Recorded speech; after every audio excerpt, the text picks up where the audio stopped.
nous avons répondu. Et nous sommes dans la joie de vous retrouver, frères et sœurs. Que Dieu bénisse tout et chacun de nous. Alléluia. Pendant que nous étions en train de louer ce matin une louange, il y avait une très forte présence du Seigneur. Et vraiment, nous avons été bénis. Que Dieu bénisse tout et chacun de nous qui avons participé à la louange et aussi les sœurs qui nous ont entraînés, nous ont conduit ce moment de chant. Et pendant que nous louons le Seigneur, j'ai reçu une parole bien aimée pour ce pays dans lequel nous sommes. Les temps seront difficiles. Les temps seront difficiles. Les temps seront durs. Les prochaines années qui arrivent seront des années difficiles sur tous les plans. Et c'est pour cela que le Seigneur demande à ce que nous ne soyons pas attachés aux choses de la terre et que nous soyons attachés aux choses du ciel. S'il y a quelque chose qui t'attache, bien-aimé, il est temps que tu te détaches de cela et que tu puisses t'attacher au Seigneur. Nous verrons ces choses s'accomplir dans ce pays. Il y aura une crise, le Seigneur me dit, il y aura une crise. Et cette crise vraiment va entraîner beaucoup de difficultés dans les familles, dans les foyers, dans le portefeuille familial. Ça va être dur. Mais ceux qui se seront accrochés au Seigneur, bien-aimés, vous savez que lorsque nous sommes au Seigneur, que ce soit dur, que ce soit bon ou mauvais, ce n'est pas ça qui nous intéresse. Nous, ce qui nous intéresse, c'est notre attachement à notre Dieu. Et comment est-ce que nous serons sauvés? C'est ça qui nous intéresse. Et si tu es dans cette perspective, bien-aimé, les choses de la terre ne vont pas t'influencer. Alléluia. Donc préparons-nous à ces choses. Alléluia. Alléluia. Amen. Que Dieu nous bénisse. Ce matin, nous voulons continuer notre thème sur les signes de la fin des temps et l'avènement du retour du Seigneur Jésus-Christ. Ça fait 2 dimanches que nous avons parlé déjà de cela. Et ce matin, nous voulons parler de l'enlèvement. Vous savez que c'est une suite chronologique. Quelquefois, il y a des discussions théologiques pour placer certains événements avant l'autre. Mais ce n'est pas ce qui va nous intéresser. Nous, ce qui va nous intéresser, bien aimé, ce sont les éléments qui sont dans ces signes de la fin des temps et dans l'avènement du retour du Seigneur Jésus. Qu'est-ce qui va se passer exactement? Et bien aimé, nous avons déjà vu les différents signes que Jésus a annoncés dans le livre de Matthieu au chapitre 24.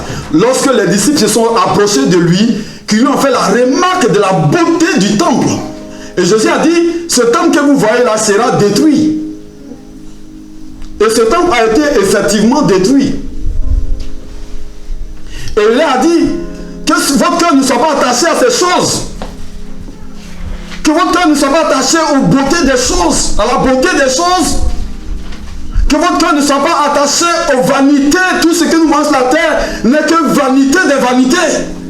La Bible nous dit dans le livre de Colossiens que nous ne devons pas nous affectionner aux choses du ciel, de la terre, pardon, mais plutôt que nous devons être attachés. Nous devons nous affectionner aux choses d'en haut. Amen. Et le verset que nous avons lu tout à l'heure, par rapport à la Sainte Seine, nous a dit, recherchez premièrement le royaume des cieux et sa justice. C'est ce que nous devons rechercher. C'est ce que nos cœurs doivent s'accacher.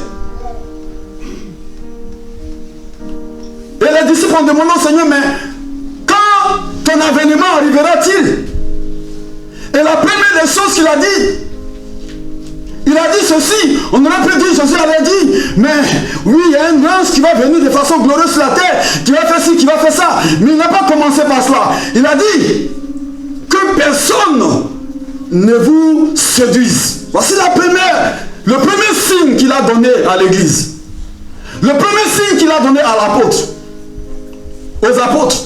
Le premier signe qu'il a donné à chaque chrétien. Parce que le diable, bien aimé, a déjà séduit le monde. Mais aujourd'hui, ce qui l'intéresse, c'est comment séduire les élus de Dieu. Comment séduire ceux qui ont été déjà sauvés. Comment arriver à t'arracher la foi que Dieu t'a donnée. La Bible dit que nous ne devons pas négliger un si grand salut. Quand le tentateur viendra, est-ce que tu pourras lui résister? résister. La séduction, bien aimée, elle est extérieure, mais elle est aussi intérieure dans l'église. Jésus dit qu'il y aura des faux apôtres, il y aura des faux pasteurs, il y aura des faux prophètes qui viendront faire des signes et des miracles, mais qui ne sont pas de Dieu, mais qui ont leur but, c'est de séduire, de gagner le cœur des vrais enfants de Dieu et de les amener en enfer. Différents signes sont devant nous, bien-aimés. La fin de temps est beaucoup plus compréhensible et beaucoup plus proche de nos jours qu'auparavant. Les signes sont palpants, bien-aimés.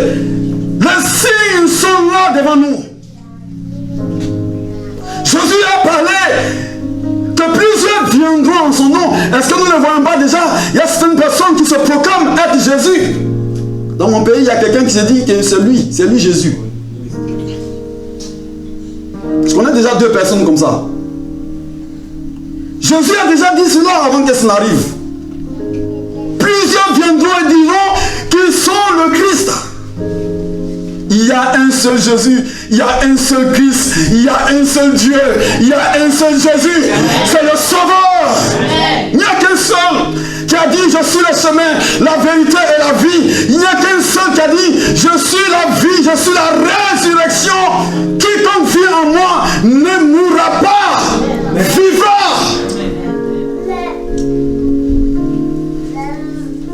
C'est pour cela, bien-aimé, ce matin, s'il y a quelqu'un découragement dans ton cœur, laisse-moi te dire que le Seigneur revient bientôt. La Bible dit, il nous consolera.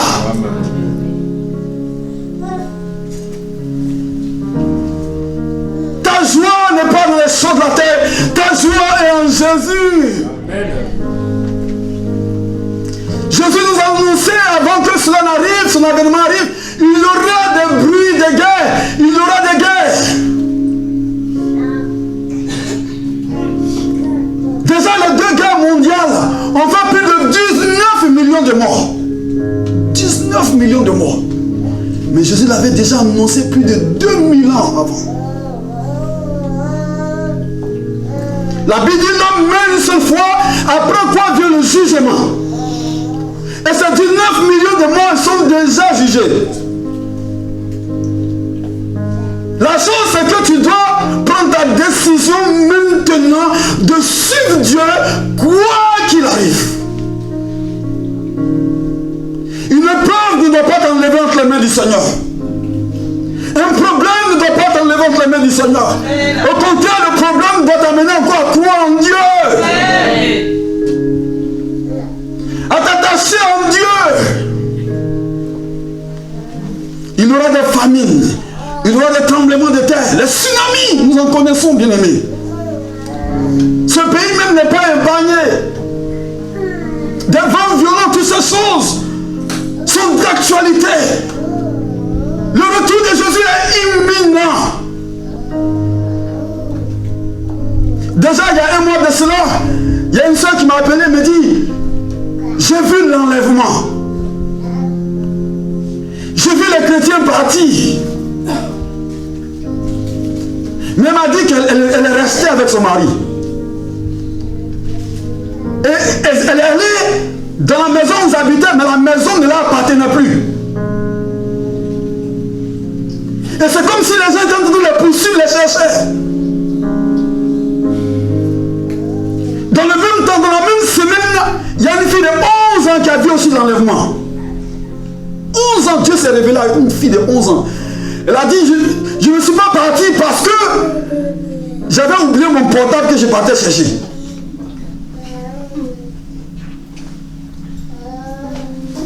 Attachons-nous aux choses du ciel. Dans la même semaine, il y a une autre chose qui a vu l'enlèvement. Mais Dieu est en train de parler à son peuple.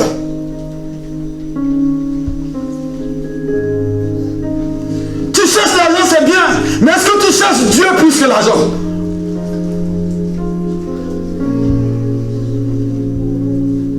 Le Seigneur m'a réveillé une nuit, il dit, mon fils,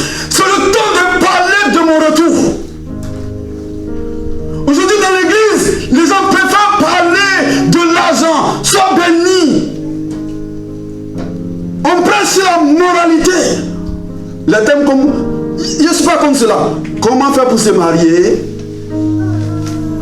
Comment faire pour avoir une vie de bonheur, une vie heureuse? Et ça attire du monde. Le secret de la prospérité, ça attire le monde. Mais bien aimé, un homme de Dieu a dit, si je commence à prêcher la sanctification, il y aura 5 personnes dans l'église parce que tous les autres vont partir. Mais à l'église incapable, bien aimé, nous prêcherons la sanctification, sans laquelle nul ne verra Dieu. Amen.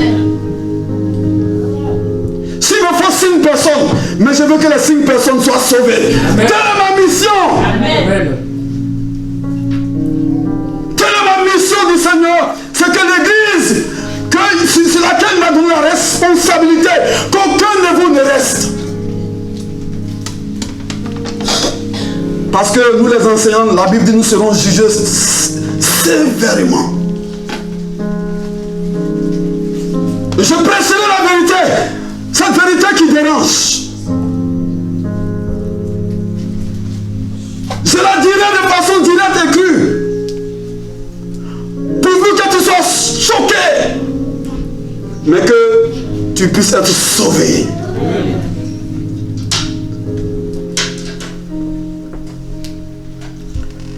Il y aura persécution de l'église. L'église sera persécutée. Est-ce que nous ne voyons pas déjà?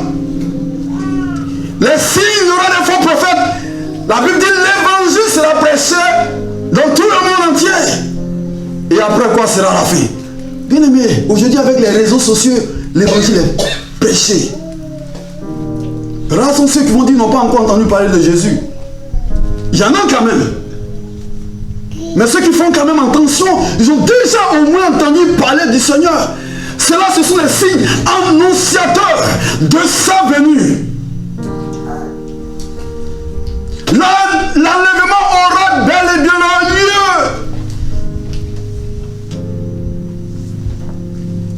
Lorsque le Seigneur dit quelque chose, ça s'accomplit. Lorsque le Seigneur parlait à Abraham, il lui a dit, tes descendants seront esclaves dans un pays. À l'époque où Dieu parlait à Abraham, Abraham n'avait même pas encore de fils. Un fils héritier. Il n'avait pas encore Isaac. Mais Dieu voit les choses qui vont arriver déjà. Il voit déjà l'avenir. Et c'est pour cela qu'il prévient l'église.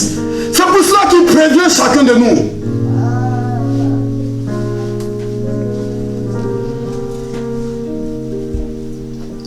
Dieu dit que la postérité de la femme écrasera la tête du serpent, parlant de la venue de Jésus-Christ. Il a annoncé la naissance du Christ. Dans Ésaïe 7, le verset 14, il dit un signe va nous donner un signe. Une fille enfantera, sera enceinte et enfantera un enfant. Et la Bible dit son nom sera Emmanuel. Ésaïe 9, verset 5 dit un enfant est né, un fils nous est donné. Son nom c'est admirable, conseiller, Dieu puissant, alléluia. Amen. Prince de paix et Père éternel. Jésus-Christ est Dieu. Amen. La Bible a annoncé sa naissance. Et effectivement, le Fils de Dieu est venu sur la terre. La Bible parle des différentes œuvres qu'il a accomplies. Son ministère. Dans Zacharie 9, verset 9, la Bible dit qu'il est monté sur un âne. Il a accompli cela. Ses mains et ses pieds seront percés. Cela aussi s'est accompli. Et quand nous lisons Ésaïe 53, Ésaïe nous décrit la croix. Alléluia. La Bible c'est par ses meurtrissures que nous sommes guéris.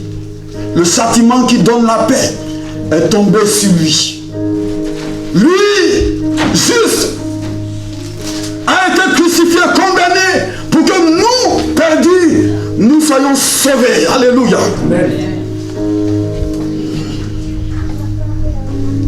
La Bible nous a parlé dans Joël 2, verset 28, du jour de la Pentecôte déjà.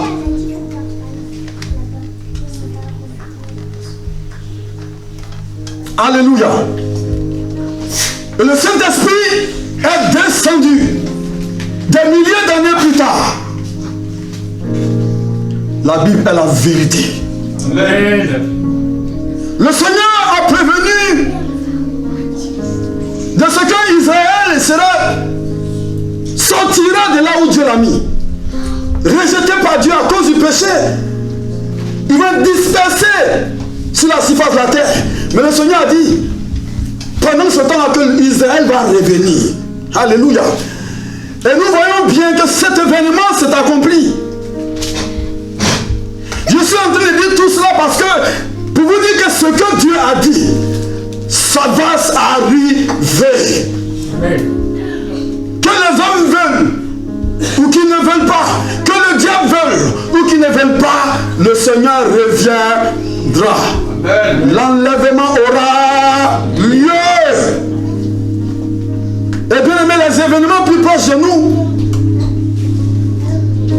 sont là déjà. Nous devons regarder Israël.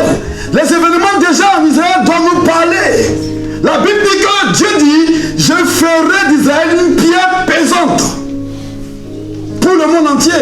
Il dit même que j'enverrai le monde entier contre Israël.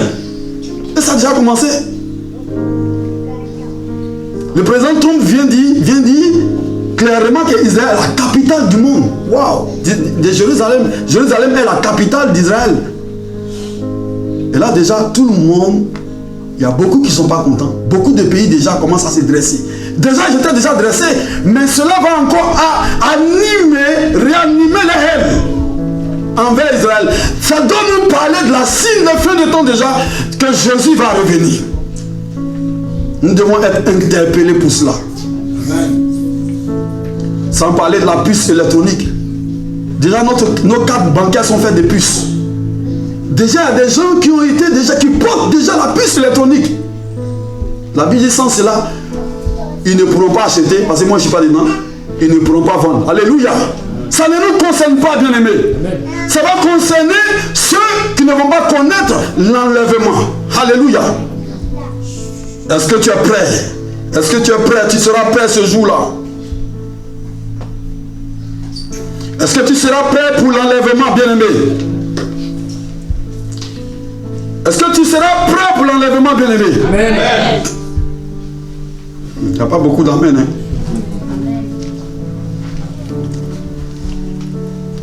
L'enlèvement, bien-aimé, sera la crise la plus grande que l'humanité aura connue. Ce sera une crise terrible. Les chrétiens seront enlevés de partout, du dessus de la terre. Ils iront rejoindre les seigneurs qui les attendent dans les airs.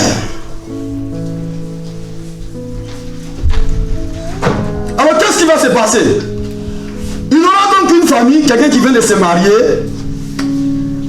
La Bible dit il y a un qui sera sur le lit, ils seront deux sur le lit, puis il y a un qui sera enlevé, et puis l'autre va rester. Les bébés qui viennent de naître, tout, parce que les enfants n'ont pas de péché, vont partir aussi. Bam! Ils sont partis. Alors la personne qui va se réveiller dans cette maison-là va commencer à crier.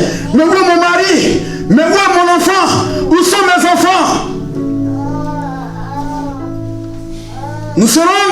Certaines personnes seront dans des bus, dans des métros, dans des avions. Quand le chauffeur chrétien va partir, imaginez la catastrophe. Le bus est en train de rouler à 90 à l'heure. Le train est en train de rouler à 220 km à l'heure. Sans plus de chauffeur. Et je ne parle même pas de l'église. Nous serons là ce jour-là peut-être en train de prier, en train de louer. Que paf! Certains sont en train de partir. Bien aimé, tu n'as pas attrapé le pied de quelqu'un.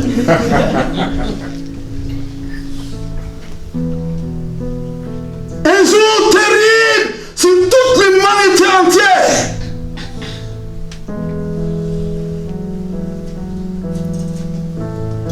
Ce qu'il faut dire, bien aimé, il ne faut pas confondre.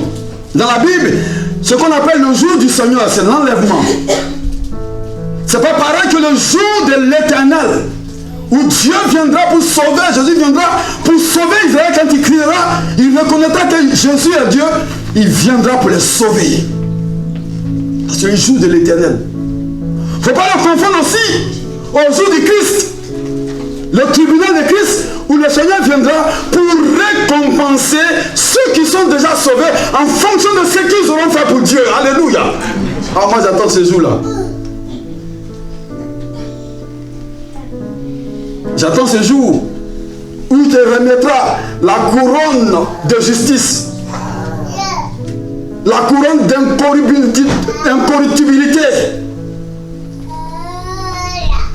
où il te donnera la vie d'une place dans le ciel. Je pense que ce jour-là, il y a des gens qui auront des villas, mais il y a des gens qui auront des cabanes aussi. Parce qu'ils seront sauvés comme à travers du feu. Ou bien ils viennent dans l'église, ils ne servent pas Dieu, ils ne servent pas Dieu dans leur entourage. Alors, ils seront enlevés comme au travers du feu. Aucune récompense. Mais ils seront quand même au ciel. Mais bien aimé, moi je ne vais pas me contenter de cela. Je veux plus que cela avec Dieu. Alléluia. Amen. Alléluia. Amen. Il ne faut pas le confondre aussi au jour de Dieu. Pour ceux qui veulent les versets, le jour du Seigneur, c'est dans 2 Timothée 1, verset 12, 1 Thessaloniciens 4, le verset 13, à partir du verset 13. Le jour de l'Éternel, c'est Ésaïe 13, verset 9, Zacharie 14, le verset 1, Actes des Apôtres 2, le verset 20. Le jour du Christ, oui, ça sera pour les récompenses. 1 Corinthiens 1, verset 8, 2 Corinthiens 1, verset 14, Philippiens 1, verset 6 et le verset 10. Et le jour de Dieu, qui sera un jour du jugement des impies. C'est-à-dire, Daniel le dit, que les morts vont être ressuscités. Certains vont être ressuscités pour la gloire éternelle, et d'autres vont être ressuscités pour la mort éternelle, pour la honte éternelle. Matthieu chapitre 25, Jésus dit, il y aura deux groupes. Il y aura un groupe des brebis à droite et un groupe des boucs à gauche. À quel groupe voulons-nous appartenir? Le groupe des brebis ou le groupe des boucs? À nous de faire le choix. Et c'est de notre vivant que nous devons faire le choix. Car après la mort, c'est trop tard. Il n'y a pas de purgatoire. Il n'y a pas un endroit où Dieu va venir pour encore voir. Certains disent non, on va peser ce que tu as fait de bien ou ce que tu as fait de mal. Et puis on va voir ce qui pèse. Bien aimé. D'abord, est-ce que le péché originel qui est dans nos cœurs a déjà enlevé? Est-ce que c'est enlevé déjà? Est-ce que tu l'as confié à Jésus-Christ? Tant que le péché originel est là, bien aimé, tu ne peux pas faire une action qui plaît à Dieu. Même si tu le fais, tu seras récompensé sur la terre. Mais ça n'aura pas gain de cause.